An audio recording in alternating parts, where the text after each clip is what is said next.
Mental block inilah yang sebenarnya menghambat bisnis Anda, bukan kompetitor Anda. Kalau cuma modal wawancara doang, orangnya bisa ngomong, wah luar biasa, saya pengalaman bla bla bla bla, saya bisa ini itu. Ketika dites, ketika kerja, ketika probation, melompong. Assalamualaikum warahmatullahi wabarakatuh, teman-teman entrepreneur semuanya yang luar biasa. Yang hari ini saya akan membahas topik khusus bagi Anda yang sudah punya omset di atas 1 miliaran. Yang mana topiknya adalah Billionaire Blueprint. Bagaimana mengelola bisnis miliaran tanpa banyak drama dan Anda bisa scale up. Kita mulai dari problem yang Anda rasakan dulu nih. Apakah Anda memiliki cabang yang banyak, tapi cabangnya itu kecil-kecil omsetnya? Yang Anda terlibat di situ, itu yang omsetnya besar. Tapi ketika Anda tidak terlibat, ya omsetnya kecil.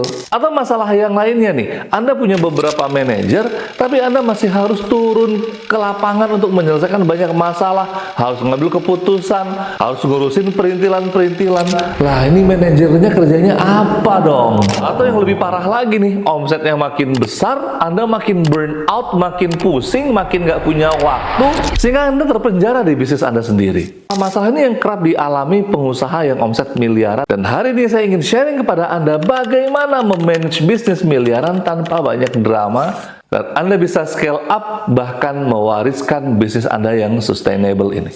Yuk kita bahas. My Coach, the great online business coach. Nah, para miliarder semua, sebenarnya tuh manajemen itu sederhana, di mana Anda harus membangun manajemen yang kuat. Yang mana manajemen yang kuat itu berisikan hanya 2 poin ini saja. Orang yang tepat dan sistem yang kuat. Tapi kan nggak sesederhana itu, mencari orang dan membangun sistem. Iya, justru itulah saya buat video ini. Kalau untuk mencari orang, saya mencari orang yang SIP. S-I-P. Apa itu S-nya, Coach? S-nya adalah skill. Orang-orang yang profesional yang memang terbukti punya skill. Maka dari itu, Anda harus punya tools untuk merekrut mereka, tidak cuma modal wawancara doang. Kalau cuma modal wawancara doang, orangnya bisa ngomong, wah luar biasa, saya pengalaman bla bla bla bla, saya bisa ini itu. Ketika dites, ketika kerja, ketika probation, melompong. Maka saya mengembangkan tools bagaimana bisa mengetes karyawan secara skillnya. Nah, bagi Anda yang tertarik, Anda bisa hubungi saya di nomor ini ya. Kemudian I-nya adalah integritas. Wah, ini lebih sulit lagi.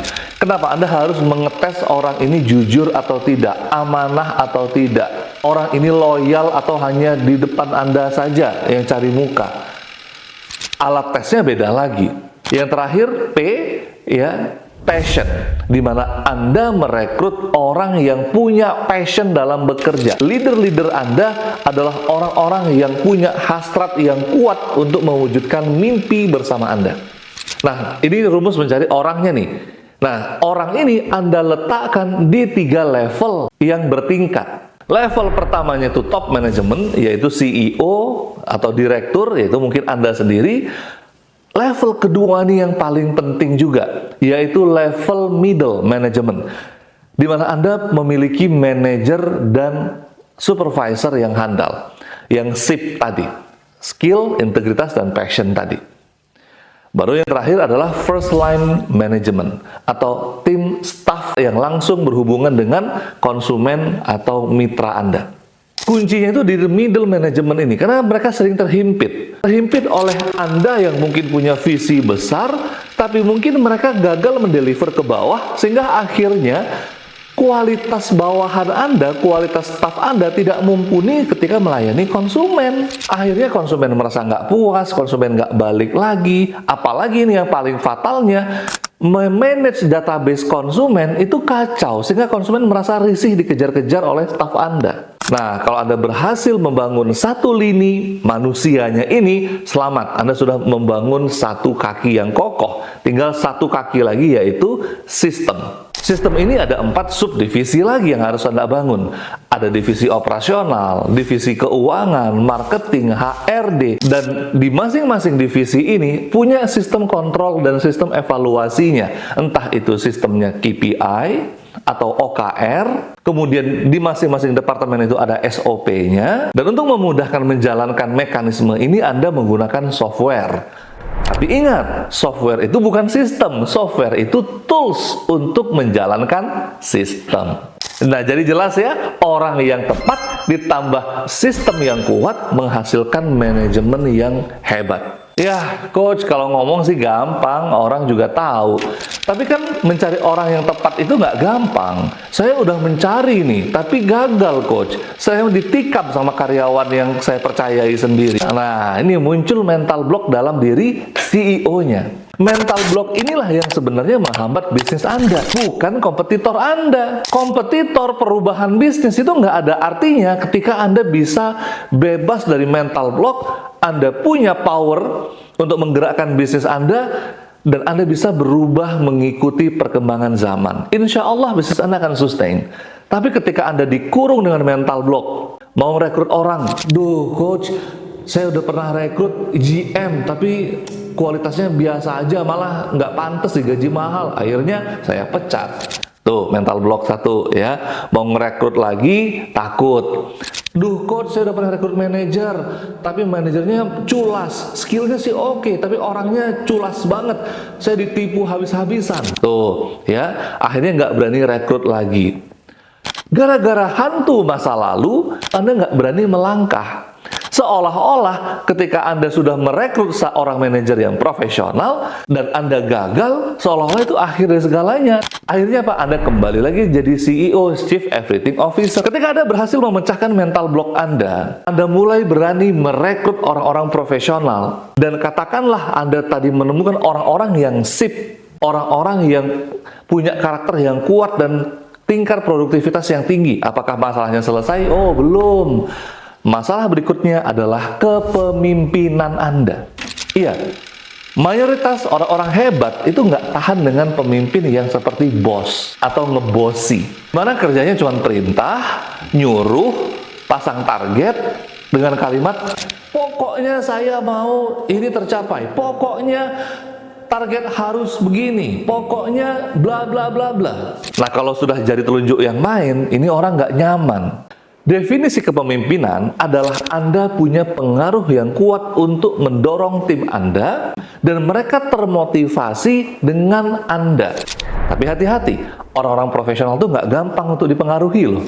Mereka punya ide sendiri, mereka punya cara pandang sendiri, dan seringkali orang-orang profesional mereka lantang menyuarakan perbedaan. Kenapa? Karena mereka punya ide dan kreativitas. Nah, CEO yang nggak punya wawasan yang kuat itu ngerasa ditantang, ngerasa timnya nggak nurut. Padahal nih harusnya CEO yang hebat adalah mereka yang berhasil memimpin orang-orang yang lebih hebat dari mereka dan membuat bagaimana orang-orang yang hebat-hebat ini mampu bekerja sama antara satu dengan yang lainnya.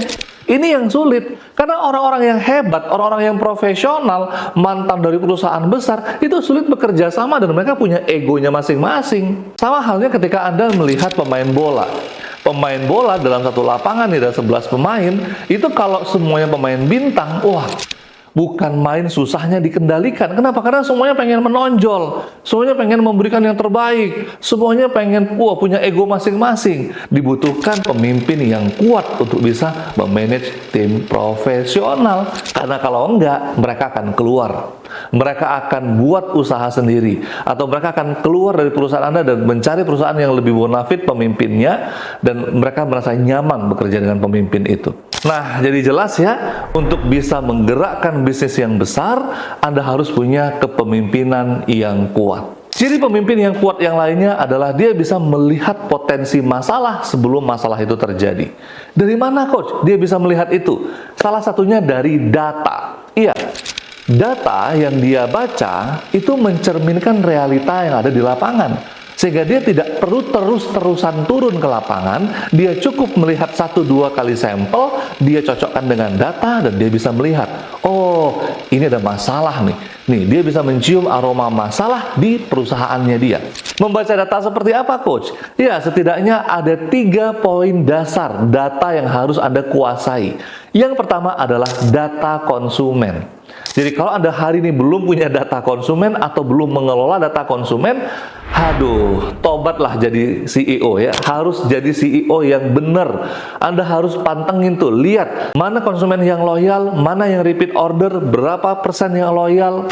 Kan udah ada manajer marketing coach. Iya, tapi manajer marketing Anda itu menjalankan visi Anda. Anda harus tahu realita di lapangan. Jangan hanya main percaya aja dari laporan manajer marketing Anda. Anda harus paham data yang disajikan. Nah, data kedua adalah data performa karyawan, yang mungkin ini Anda bisa dapatkan dari manajer HR Anda.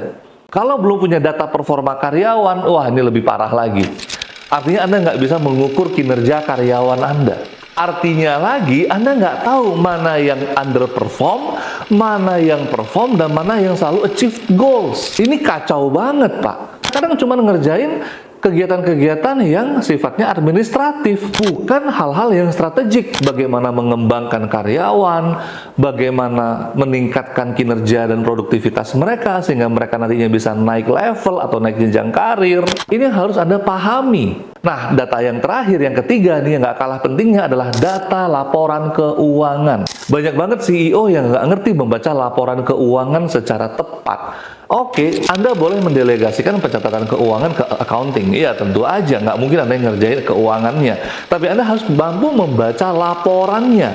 Karena laporan itu mencerminkan kondisi perusahaan Anda. Bukan cuma untung ruginya, tapi juga seberapa pertumbuhan bisnis Anda. Apakah uang Anda ada di tangan Anda atau banyak di tangan di luar, di konsumen Anda yang masih mandek nih pembayarannya. Bagaimana arus kas atau cash flow Anda. Jangan-jangan omset Anda miliaran, tapi cash flow-nya kecil alias nggak kelihatan. Jadi pas mau bayar-bayar ya segala macam, ya omset datang, uang datang, nguap begitu aja, nggak sempat di-save, nggak sempat disimpan, nggak sempat dikelola lagi. Kenapa? Karena salah mengambil kebijakan.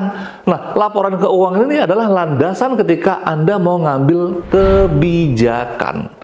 Nah, jadi jelas ya, sekarang Anda sudah punya ilmu yang dahsyat bagaimana menjadi CEO yang bisa mengelola bisnis miliaran. Tinggal Anda mau praktek atau tidak. Dan sekarang giliran saya yang bertanya, apa permasalahan yang paling berat yang Anda rasakan untuk mencapai goals yang Anda tetapkan? Yuk, komen di bawah. Sampai jumpa di video selanjutnya. Assalamualaikum warahmatullahi wabarakatuh.